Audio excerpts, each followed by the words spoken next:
Today is Thursday, December 10th, 2020. Welcome to another episode of Legal Briefs. I'm Wes Austin. I'm a lawyer trying to keep you updated on the latest legal news. So the big case we're going to be talking about today is Texas. Texas suing some other states in the U.S. Supreme Court. We're also going to briefly touch on the Kraken in Georgia and the other case at the Supreme Court from the Pennsylvania Republicans that got turned down. All right, first, briefly about the Kraken in Georgia. I got a few messages from people saying, hey, your story was about how the 11th Circuit dismissed the Kraken in Georgia, but I'm saying that Sidney Powell is just appealing to the 11th Circuit. So get your facts straight. Why don't you get your facts straight, okay, Nimrod? It's the same case, and they're appealing again to the 11th Circuit. You know who you are. It was a nasty little message, and I appreciate it. But anyway, let me just explain. It is the same case, all right? This is the case where the district judge in Georgia was kind of trying to work with them and actually helped them out, gave them the injunction for some of the counties, and then when they were kind of getting what they wanted, they appealed to the 11th Circuit. The 11th Circuit got it, and they said, there's nothing that we have jurisdiction over. Like, there's nothing that you can appeal to us. And that was on December 4th. They sent it back down. It went to the district court judge, and now he seemed to be a little pissed off for some reason. I'm sure it had nothing to do with the fact that he was kind of working with them, and then in the middle of that, they're like, we appeal. And so when they came back down, he seemed to be in a different kind of mood. So he dismissed it, and then Sidney Powell, she's now trying to appeal it to the 11th Circuit again. She filed the notice of appeal, but as of right now, when I'm filming this, the 11th Circuit had not taken it up. So we're waiting to see if the 11th Circuit is going to hear that appeal. Now, keep in mind that the 11th Circuit did just decide the Linwood case, which is kind of similar, where they basically dismissed it. I mean, technically, they affirmed the district court judge. The district court judge had said Linwood didn't have standing, and the 11th Circuit affirmed. So that's somewhat similar case. The 11th Circuit might make the same kind of determination if they do take this appeal up from Sidney Powell.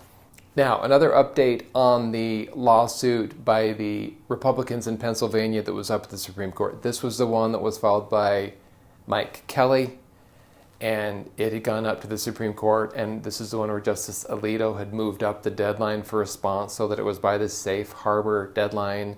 I've done another video on that. You can go and watch it if you want to catch up, but that's the lawsuit that we're talking about.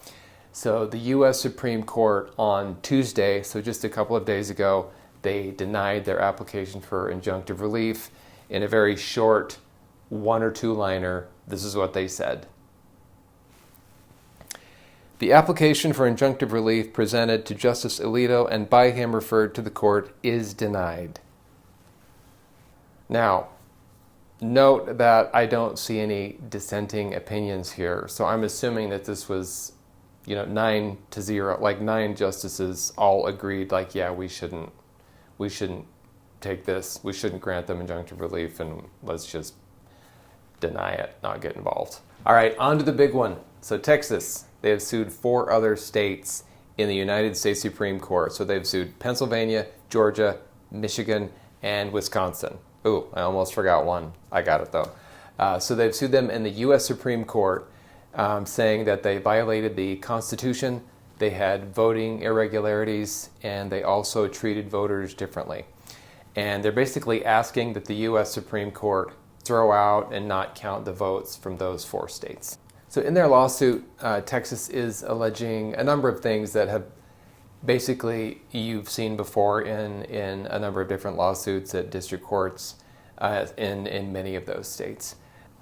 So this one is different in that Texas is filing in the U.S. Supreme Court directly, asking for the U.S. Supreme Court to take original jurisdiction and handle this, like a district court would. So normally the U.S. Supreme Court is a court of review, so you need to file at a lower court and then appeal probably twice before you could get to the U.S. Supreme Court. There are only a few situations where parties can try to file directly in the U.S. Supreme Court, and one of those is where one state is suing another state. So that is a possibility. It can work, but keep in mind the U.S. Supreme Court, they don't have to hear it. So they can just deny this application for review and just say, no, yeah, we're not gonna hear this. So that is a possibility.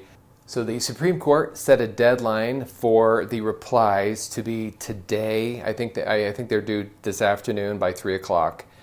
And then we will wait to see if we hear from the Supreme Court. I mean, we just had this happen, a couple of days ago, where there was the other case, and the only reply we heard from the U.S. Supreme Court was that two-liner saying, yeah, no, denied.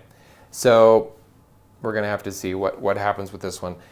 Now, on December 9th, which was just yesterday, an amicus brief was filed by 17 other states in support of this complaint filed by Texas, Missouri, along with 16 other states. And let's go ahead and just do a rundown of the other states' attorneys general that signed on to this. So we have Alabama, Arkansas, Florida, Nebraska, North Dakota, Oklahoma, Indiana, Kansas, Louisiana, Mississippi, Montana, South Carolina, South Dakota, Tennessee, Utah, and West Virginia. Also, just yesterday, Donald Trump filed a motion to intervene, asking for permission that he can join the case at the U.S. Supreme Court. So the big question everyone is asking is the U.S. Supreme Court going to hear this case and do anything on it, or what? So we've had 3 different Supreme Court opportunities to talk about this election. There's this Texas case. Then that we had the Mike Kelly case in Pennsylvania that the Supreme Court just denied a couple of days ago. And then we had the other case in Pennsylvania where they were claiming that they violated the Constitution because basically the Pennsylvania Supreme Court added the 3-day extension and the state legislature didn't do that. And so that violated the Constitution because the state legislature should be in charge of the elections and not the judicial branch up in Pennsylvania. That one, the Supreme Court still has not commented on. So they haven't accepted the review to do it, but they haven't denied it. But they still haven't said anything about it. Out of these 3 cases, I really think that first one in Pennsylvania is the cleanest and the best one for the U.S. Supreme Court to take and comment on whether they think that violated the Constitution or not. They've already said no on the other Pennsylvania with Mike Kelly. This one with Texas, it's not super, in my opinion, it's not super clean. The Supreme Court likes nice, clean issues where they can give you a good precedent to rely on. This one is Texas against 4 other states, and they are claiming constitutional violations, but they're also talking about voting irregularities, treating voters differently. And where one state is trying to complain about the way another state conducted their elections, I just think that's going to open a big can of worms that the U.S. Supreme Court, I don't think they're going to want to touch that with a 10-foot pole. I just think they're not going to want to do that. The cleanest one would have been the first one in Pennsylvania, I think, and they still haven't said anything on that one. And I just think this one would be a very ugly one for them to take and mess with. And it's going to be, they'd be taking it, as their original jurisdiction. So they'd be acting like the district court. They'd be having to go through all that. And I don't think they want to work that hard. I mean, I don't think they want to go through all that. They're Supreme Court justices. I don't think they're going to want to just we're going to act like we're the district court now. We're going to have to do all this work. I don't like that. Yeah, I don't think they're going to do it for that reason either. Can I tell you another reason why I don't think the Supreme Court is going to take this? It's because they used the word quadrillion in their brief. Let me go over this with you. Here's a quote from their brief. The probability of former Vice President Biden winning the popular vote in the 4 defendant states is less than 1 in a quadrillion. You just can't say quadrillion, like 1 in quadrillion, and not have people just think, oh, what are they doing?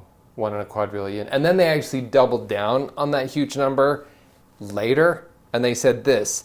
Again, the statistical improbability of Mr. Biden winning the popular vote in these 4 states collectively is 1 in, I think that's a quadrillion to the 5th power.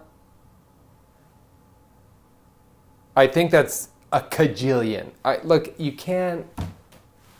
Do you know who has a 1 in cajillion chance of winning the presidency? I do. I think I actually have a 1 in cajillion chance to win.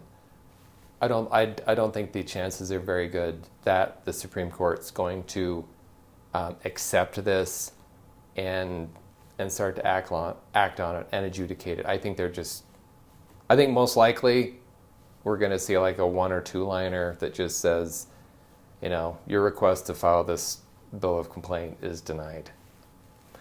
I could be wrong, but I think this is too ugly, and I just don't think it's something that the U.S. Supreme Court is going to want to mess with. All right, thank you for watching another episode of Legal Briefs. Stay tuned. I will try to keep you updated.